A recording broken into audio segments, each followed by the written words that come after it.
Now, it is the midterms tomorrow. They are a very important set of elections. Joining me is Jason Miller, CEO of GESA, and of course, a former spokesman for Donald Trump. Jason, welcome back to the program. United States. Yeah, well, it's always good to be here, I have to say, particularly in New York. I used to love New York, although I'm not quite so sure that it's a safer, nicer city as it might have been 30 years ago. But we have got Rudy Giuliani coming on later in the program. So, Jason, we've learned over the last few years to be skeptical about opinion pollsters. They've got so many big calls wrong within the last decade. Give me your prediction. Is this the big Republican red wave or not? This will be a big Republican wave on par with what we saw in 2010 and in 1994. And I'll tell you, one of the telling signs, even CNN's election predictor, Harry N10, said that he thinks that the New Hampshire Senate race, which is on the further edge of maybe the speculative pickup possibilities, is saying the Republicans might win that seat. I think Republicans could get 53, maybe 54 Senate seats. This will be a massive win. They'll get back the Senate and the House. Yeah, well, that's what everyone's saying, which is why I'm slightly skeptical, because things can be wrong. But let's assume that does happen. Where does this leave Donald Trump? Because I have to say, I was a bit surprised. I know there's a sort of man-to-man rivalry between Trump and DeSantis. I get that. That happens in all walks of life. But for Trump, with just a couple of days to go before the election, to stand up and basically to mock DeSantis by calling him DeSanctimonious wasn't a very good move by your former boss, was it? Well, to explain on this one, to be clear, if President Trump were to not run for re-election, I do think he runs, and I think he announces pretty shortly, by the way. DeSantis is the prohibitive front runner. There's a lot of talk that DeSantis may even challenge Donald Trump in a Republican primary. I think President Trump is thinking that, whether or not he vocalizes it or not, and he realizes that coming out of Tuesday, there's a very short list of faces for the Republican Party.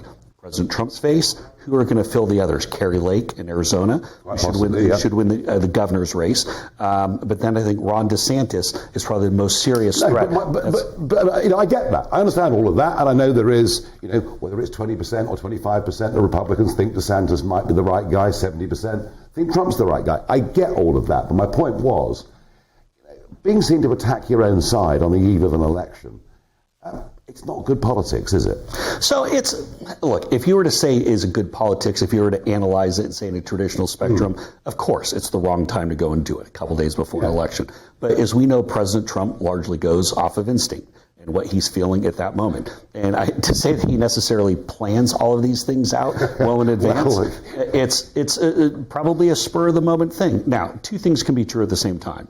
As a Republican, do I want to see him beating up on a Republican just before the election? Sure. Of course not. Is it actually smart to go and give that little bit of pause or that little bit of chilling effect on DeSantis before people come out of the euphoria of Tuesday evening and wonder what's next? From a selfish perspective, I think it may have been smart. When does Trump announce? Because clearly he's going to. He's going to. So the public speculation had been the week of November 14th. Now, it would not be November 14th itself, that's a Sunday, but possibly later in that week, maybe the 19th, that Saturday.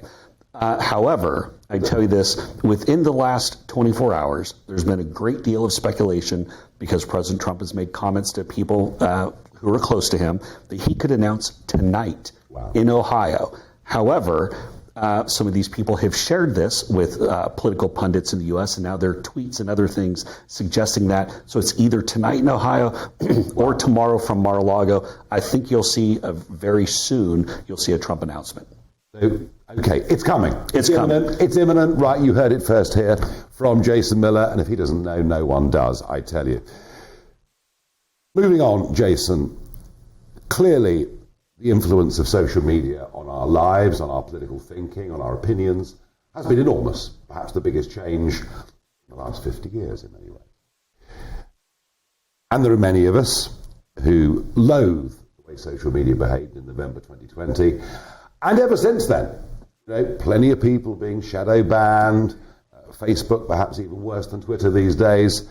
And obviously Elon Musk is seen by many people who watch this program, listen to this program and this channel. Musk is seen as the white knight, the great savior that has come along. Now, I know that you're a rival and maybe GESA wouldn't, GESA, True Social, Parler, wouldn't have formed if Twitter hadn't gone down this route. I mean, he's paid a ridiculous price for it, by the way. I mean that is a crazy number. $44 billion is a crazy number. Is he able to turn Twitter around? How long will it take him? So I don't think Twitter can be turned around. I think it's so rooted in its core a political bias that you would have to fire every engineer, every coder, every moderator, every single person in the C-suite, which he's done a good job of getting started on that. And then even then, the political damage, the reputational damage to Twitter, I don't think can ever be repaired. Now, if there's somebody who can come along and innovate, come up with new ideas and features, that's Elon Musk. And he can help move them back to the center at all, that's good. And even as a competitor, I want to see him do that, especially as we start talking about elections and election bias and things of that nature. I fundamentally, though, don't think that Twitter can be saved. Okay, it would be a little bit like me becoming the Director General of the BBC. It would be quite tough to turn all those staff around. He's going to try. Goodness knows what the cost of that's going to be for Tesla, if he's taking his eye off the ball. And even talk of coders at Tesla going over to Twitter to help get them through this problem. Jason, the stolen election was one of the narratives that came out of November 2020 from the Trump team. And if you've said that on social media, on many social media platforms, you've effectively been banned and shut down.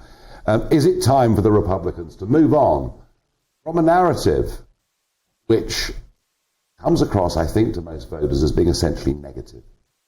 Well, I think election security is a good issue to talk about, but I think talking about previous elections is not going to pick us up any new voters.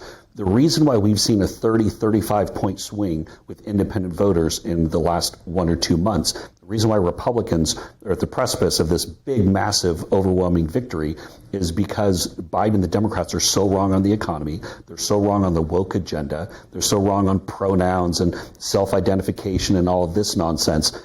The fact of the matter is Republicans are right on the issues. Republicans and independents like a strong leader like Trump. We do not need to be talking about 2020 anymore. It needs to be a clear forward focus. Very much my feeling as well. But we'll see what happens. And hey, Jason, thanks for joining us on the show. And Jason says Trump will announce today or tomorrow. Watch this space.